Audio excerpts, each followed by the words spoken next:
How's it going, everybody? Zacy here with another Lego Batman Legacy of the Dark Knight video here for you guys all today. Very excited to be doing this one today because I'm going to be going over your guys' hot takes about this game. If you didn't see, I think it was last Tuesday, I put up a community post asking you guys to comment your guys' hot takes from this game, and we got quite a few. So let's go ahead and dive into them. Miles McMahon said, they should have had more side quests like the Waylon Jones one. Just mini stories going over one of Batman's rogues. And for this one, I gotta say, I completely agree. Instead of having the little side collectible breakable items to get them in your Batcave, they should have still had it where you earn those items, but instead have it be a little side mission or side little boss fight with some of these B-list villains that really didn't get enough spotlight throughout this game, you know? Even some villains that were just left out of this game, like Clayface or Mad Hatter, or this could have been a way to give Scarecrow a bigger role within this game. I would have absolutely loved more side missions like the quest for Waylon Jones, because at least at the end of that one, we got to fight Killer Croc. So I completely agree with this take. Jesus Follower 413 said, this is the one time we didn't get enough Joker. And for this take, I kind of agree. At the end of the day, we did get roughly around 13 to 15 story missions within this game, and 4 of them were based around facing up against the Joker. So I kind of agree with this in the sense of how I thought Joker would be kind of the main villain of this game. I was very surprised we didn't get to see him at all throughout Chapter 6. But I really thought he'd be in this game more, so I kind of get this. I was kind of surprised there was only 4 missions with him. When I first heard that this game's story was going to be 6 chapters, I was thinking like, hey, we're going to get a Joker mission throughout each chapter within this game. We didn't get that. It was a lot in Chapter 1 and a lot in Chapter 2, and then he came back very briefly throughout Chapter 5. But yeah, I kind of thought he'd be the main villain of this game. When I did my story prediction long before this game came out, I had predicted the whole story kind of revolving around Batman and Joker, especially with them making Jack Napier the killer of Bruce's parents, and then that just really didn't go anywhere. Yeah, you know what? I agree with this take. I thought we should have got a bit more of Joker within this game. Corbin Does Things commented, the story was rushed in many parts. Just for example, we seen Harvey Dent in one cutscene before turning into Two-Face. And you know what? I could kind of get how it could feel rushed, but this story is like roughly around 15 hours long, I believe. And the thing with it being only 15 hours long and them doing 6 different chapters and kind of trying to go over Batman's whole legacy, it's going to feel rushed because there's going to be a little bit of time gaps in between there. Now, I really like the introduction of Harvey Dent within Chapter 1 of this game, but I gotta agree. The next time we see Harvey Dent after Chapter 1 is him getting absolutely destroyed and being injured into the event that makes him become Two-Face. We then saw him kind of get dragged away by Bane, and then the next time we see him, he's just a full-on villain attacking the circus. I really didn't feel like there was enough setup between Harvey Dent taking that road to becoming Two-Face. So I could definitely agree with your example, but in my opinion, I kind of understand why the story did feel a bit rushed at time. B.R. Cooper said, I think they should have had more Talia because the twist of her being the main villain doesn't hit as hard when you see her in 3 levels. And for that, I agree. She shows up in the first mission during Infiltration, which is a great mission and I love to get to see her throughout that. But then you don't see the girl until Chapter 5 again. And by the time you get to her, there's just not much, especially throughout the open world, that really revolves around using Talia for. I think the game just kind of assumed that you've maybe done quite a bit of the stuff with the other characters, and then that would all be that's left with Talia, but I would have been hoping to use her quite a bit more. I love her teleport ability, and there's just not much use for it in the open world. It's fun to use it in combat, but like I said, there's just not much use for Talia in this game, so I could kind of understand this take. I really wish she showed up throughout more than 3 levels. One of my biggest issues with the later chapters in this game is I wish Chapter 6 had more missions in it. Of course, Talia betrays Bruce at the end of Chapter 5, so maybe Chapter 5 should have had an extra mission in there just so that we could have actually seen and done more with Talia in this game. So you know what? I agree with this take. Walter Brownell says, I'd replace a lot of this open world's collectibles with more Killer Croc-like side missions with villains we haven't seen like Man-Bat, Scarface, Mad Hatter, Clayface, etc.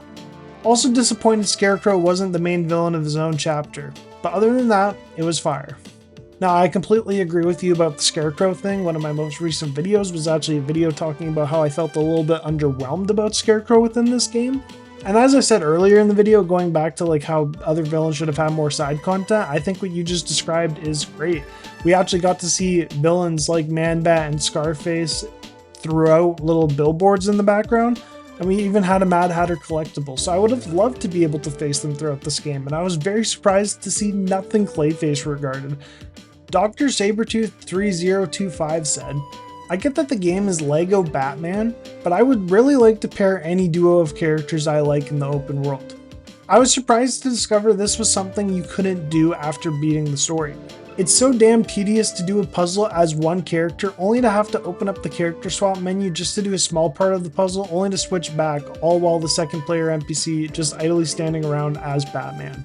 Now this might be one of the takes I agree with most, because especially when you're doing co-op, Player 1 is just going to be stuck as Batman the whole time.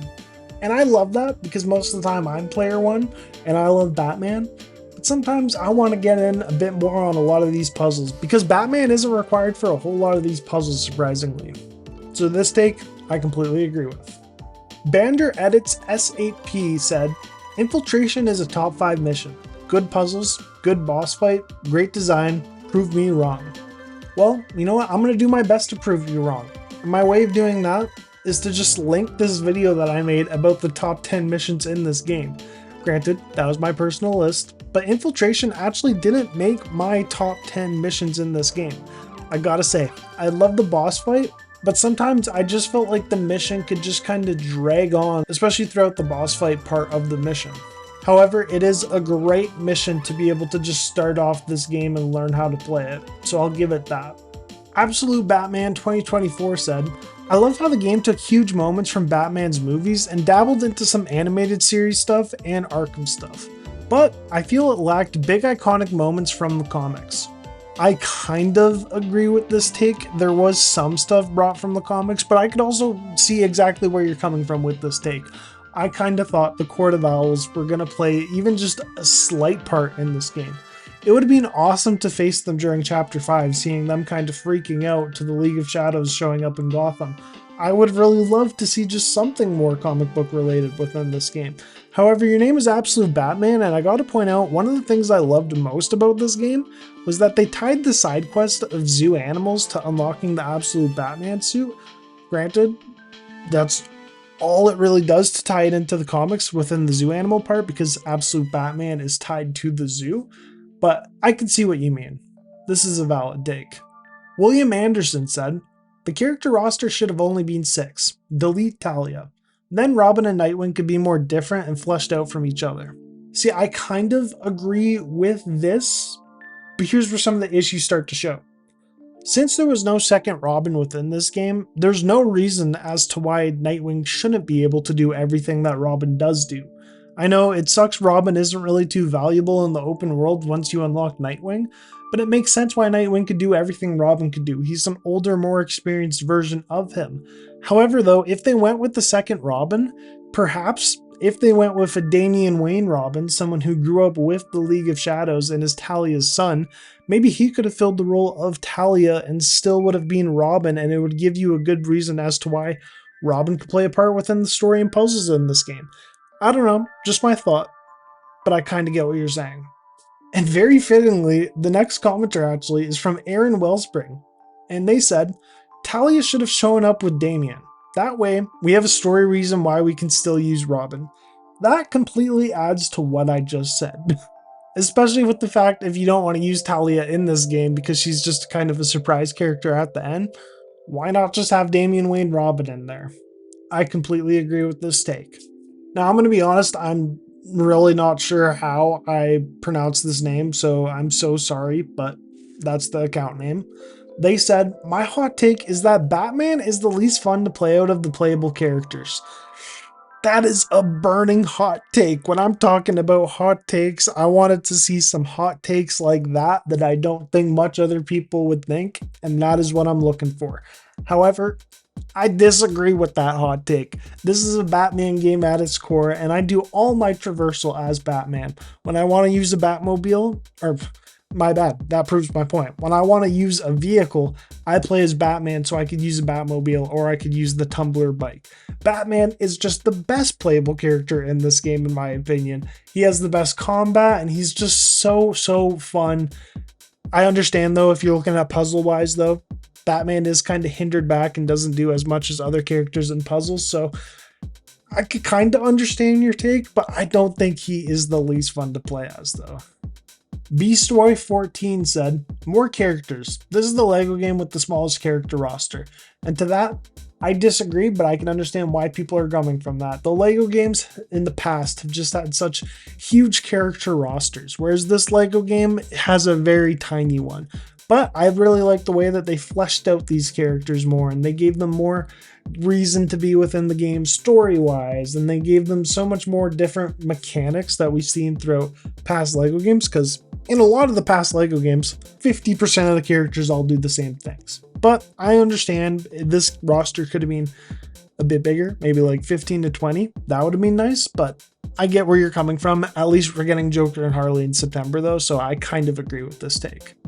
Cornelius Smith NX2BR said, after chapter 3, the story fell off and became super rushed.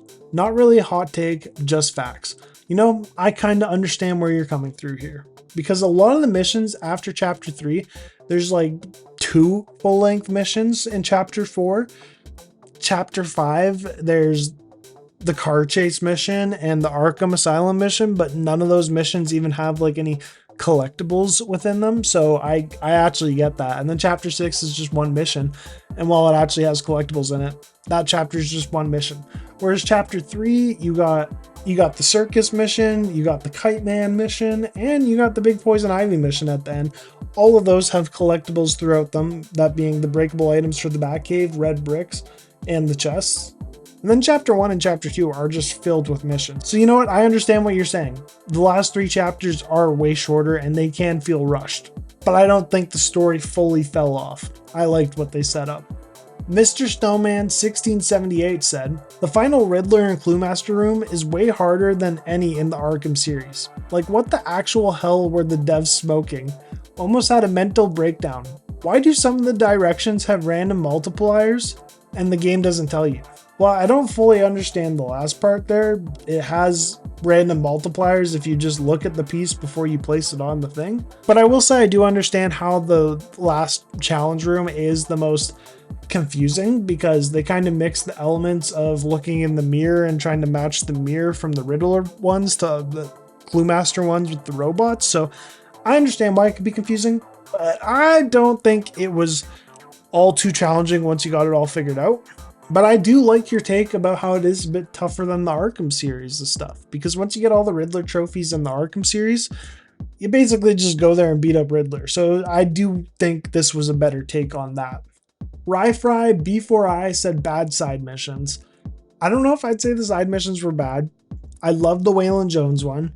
I actually really enjoyed the Sophia Falcone ones. But outside of that, I could kind of see where you're coming from. I did also enjoy the Riddler ones, but I wish there was a bit more side content. So I kind of agree with this take. Muffles said, Jason Todd not being in this game is a massive L. I get they probably didn't want to confuse the casual audience with Red Hood 1 and then Jason also being Red Hood, but come on. Jason's story is a big part of Batman's legacy to leave out. You know, I kind of see where you're coming from, but even before the game came out, Jason Todd was the Robin I was least confident being in this game, because his transition from Robin to Red Hood is just so dark. Not to mention, it would be tough to cram it in there with everything else going on within this game, but it would have been cool to see. I also think it only really would have worked if after Jason would have gone missing or, you know, seemingly being killed by the Joker, they would have also had to fully introduce Tim Drake and have him be around as Robin for a little bit before they could fully dive into the Jason stuff. So I gotta say, I kind of disagree with this. I don't think it's that massive as an L, but I do really hope that one day we get a DLC to this game, of it being like a full 5-mission chapter, starting off with him becoming Robin, going missing potentially, and then returning as Arkham Knight or Red Hood, whatever way you wanted to do it. But I don't think it's as massive as you're making it out to be. And our last comment is from Tall Jesus Christ 1. The driving, gliding, and backlaw are all incredibly finicky and clunky. And you know what, I could kind of agree with the backlaw being clunky. It feels like sometimes when you're gliding, it just doesn't pop up saying you're able to grapple to it, even though like 2 seconds later you are able to grapple to it, or it just doesn't really fully let you aim or pick where you want to go with it. Sometimes it can be a bit finicky, but I actually really like the driving and gliding in this game. The driving in particular feels incredibly smooth. It feels way better than it does in Arkham Knight. This is the best driving we've seen in any Lego game, so I'm really gonna defend the driving in this game. The gliding, I can understand that it doesn't feel like the Arkham gliding, especially when you're just gliding straight down in Arkham, then you pull yourself up last second before hitting the ground. Nothing's gonna feel like that, and I can understand why you're maybe saying that it feels a bit clunky compared to Arkham, but I do still think the gliding in this game is absolutely incredible. So you know what, I kind of agree with some of the stuff in your take. Anyways, that is all of your guys' hot takes. This was such a fun video to do. I love making videos, getting the community involved, and just going over your guys' comments and chatting about it with you guys. If you guys missed out on the opportunity to comment on that post and you want to chat about your hot takes in this game, leave a comment down below. Let's talk about your hot takes within this game. Anyways, y'all, I'm Zach, and I'll see you guys all in the next one.